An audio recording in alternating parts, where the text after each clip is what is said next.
korupsi karena ini kepentingan negara. Iya benar. Bukan hanya sekedar kepentingan Politikus, politik, iya. aktivis atau siapa, tapi kepentingan semua pihak di negara ini.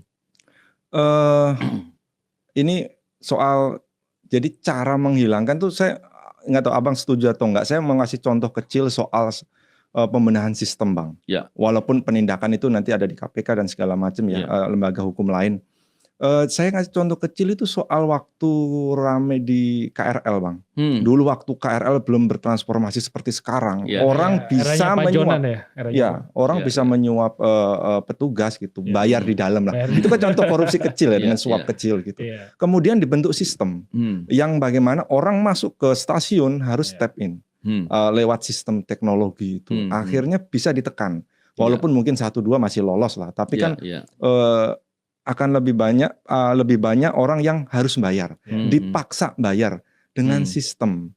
Nah, Indonesia kan sudah lama merdeka itu, pasti sudah banyak juga sekarang adaptif dengan teknologi. Pengadaan barang pun sekarang sudah menggunakan e-katalog segala macam.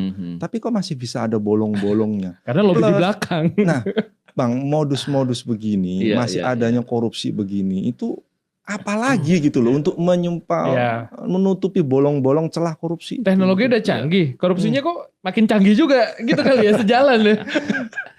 Karena begini ya. Emang betul yang dikatakan tadi, contohnya di perkeretaapian KRL ya. Itu kan sekarang jauh lebih bagus ya lompatannya. Saya yakin tidak hanya sistemnya yang dibuat, tapi pengawasan orang-orangnya juga dibuat.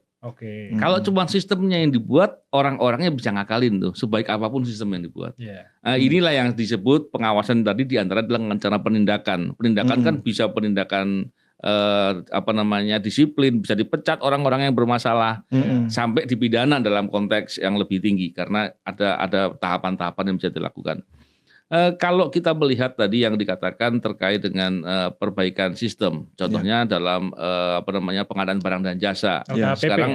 Sekarang sudah dibuat dengan online ya. Lelang semuanya. Lelang online semuanya dilakukan dengan cara yang tidak bertemu. Tapi berapa banyak praktek korupsi yang terjadi dengan cara seperti itu? Contohnya, ternyata bandwidth-nya dikecilin tuh. Jadi nanti ketika ada pengusaha atau perusahaan yang dimaksud yang sudah diatur jam sekian lo masukin pendaftaran ya, masukin pengajuan ya. Nanti ketika pengajuannya masuk di jam sekian lo dilolosin, yang lainnya nggak bisa masuk karena bandwidth itu dikecilin, jadi nggak bisa masuk. Ternyata ada cara begitu tuh untuk melakukan, dan itu menjadi praktek korupsi yang setelah adanya pengadaan dengan melalui online.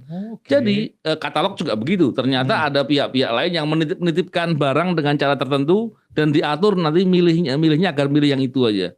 Ternyata bisa dilakukan dengan cara begitu. Kembali lagi, apa yang terjadi? Karena orangnya. Nah, ternyata pengaruh orangnya menjadi penting. Contoh lagi kalau kita lihat, contoh di Cina ya.